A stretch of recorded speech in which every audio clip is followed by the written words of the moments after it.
Hi everyone, இன்னைக்கு நம்ம மசால் வடை எப்படி பண்றது அப்படிங்கறது பார்க்க போறோம். அதுவே வந்து எப்படி டேஸ்டியா ரொம்ப கிறிஸ்பியா பண்ணலாம் அப்படிங்கறத நம்ம பார்க்கலாம்.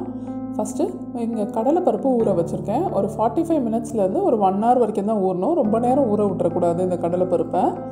ஒரு மிக்ஸி ஜார் எடுத்துக்கலாம். அதுல வந்து ஒரு 2 டேபிள் ஸ்பூன் அளவுக்கு நான் வந்து இன்னைக்கு சோம்பு ஆட் பண்ணியிருக்கேன்.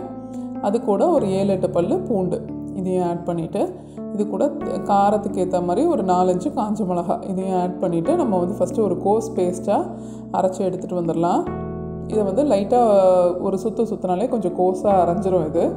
இதுக்கப்புறமா நம்ம வந்து ஊற வச்சுருக்க பருப்பை வந்து நல்லா வடிகட்டி இதில் போட்டுக்கணும். கொஞ்சம் கூட தண்ணியே இல்லாமல் நல்லா கையில் வடிச்சிட்டு அதுக்கப்புறம் தான் போடணும்.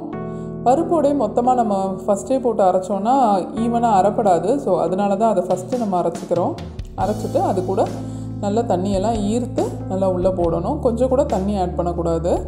இது கூட உப்பு, நம்ம வடைக்கு எந்த அளவுக்கு உப்பு தேவைப்படுமோ அந்த அளவுக்கு உப்பு ஆட் பண்ணிவிட்டு நம்ம வந்து இப்போது இது கூட ஒரு 2 டேபிள் ஸ்பூன் அளவுக்கு கடலைப்பருப்பு நான் இங்கே எடுத்து வச்சுருக்கேன் அந்த பவுல்லே. இது கூட கொஞ்சம் பெருங்காயமும் ஆட் பண்ணிவிட்டு இதை வந்து நம்ம வந்து லைட்டாக விட்டு அரைச்சி நம்ம வந்து எடுத்துகிட்டு வர போகிறோம். கொரப்பாக அரைச்சி, ரொம்ப ஃபைனாக அரைச்சாலும் வடை வந்து டேஸ்டியாக இருக்காது. ஸோ ஓரளவுக்கு தண்ணி சுத்தமாக ஆட் பண்ணாமல் நம்ம வந்து இந்த அளவுக்கு கொரப்பாக அரைச்சிருக்கணும். ஒரு 2 டேபிள் ஸ்பூன் பருப்பு நான் வந்து எடுத்து வச்சுருக்கேன். அது கூட இதையும் ஆட் பண்ணிக்கலாம். அப்படி எடுத்து வச்சுருந்தீங்கன்னா கொஞ்சம் நல்ல எடையாக வரும்போது அந்த பருப்பு நல்ல கரகரன்னு நல்ல இதாக இருக்கும். ஸோ இந்த மாதிரி நல்ல கோஸ் பேஸ்ட்டாக இருக்கணும். இதுக்கு ஒரு பெரிய வெங்காயம் இப்போ நல்லா ஃபைன் சாப் பண்ணி வச்சுருக்கேன். நல்லா ஃபைனாக சாப் பண்ணிக்கோங்க. இது வந்து பச்சை மிளகாய் எடுத்து வச்சுருக்கேன் நல்லா ஃபைன் சாப் பண்ணி, கருவேப்பிலை, கொத்தமல்லி, அதுக்கப்புறமா புதினா இலை.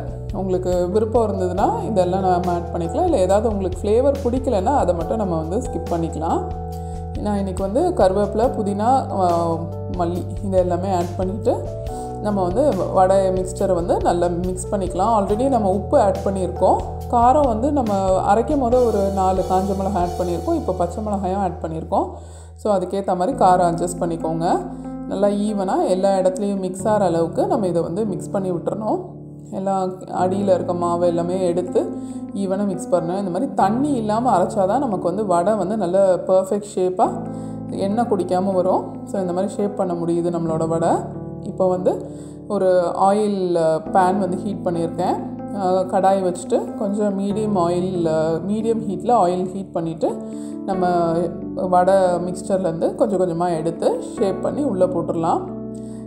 இது வந்து நமக்கு ரொம்ப கிறிஸ்பாக வேணும் அப்படின்னா வந்து இன்னும் கொஞ்சம் ஃப்ளாட்டாக பண்ணி போட்டுக்கலாம். எனக்கு வந்து இன்றைக்கி மீடியம் கிறிஸ்பு கொஞ்சம் திக்காக இருந்தால் தான் பிடிக்கும். அப்படிங்கிறதுனால ஓரளவு இந்த திக்னஸ் கரெக்டாக இருக்கும். ஸோ இந்த மாதிரி வடையை போட்டு நம்ம வந்து ஃப்ரை பண்ணிக்க போகிறோம்.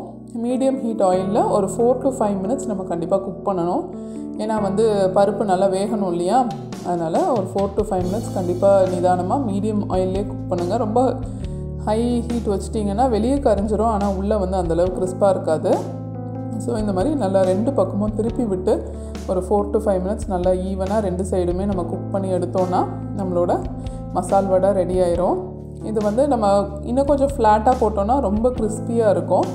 இந்த சைஸ் போட்டால் கரெக்டாக இருக்கும். ஸோ நமக்கு எது விருப்பமோ அந்த மாதிரி நம்ம ஆட் பண்ணிக்கலாம் மசால் வடை. யூஸ்வலாக எல்லாேருக்கும் இப்போ ஈவினிங் டைமில் இந்த மசால் வடை வந்து பர்ஃபெக்ட் டீ டைம் ஸ்நாக்ஸாக இருக்கும். கண்டிப்பாக ட்ரை பண்ணி பாருங்கள்.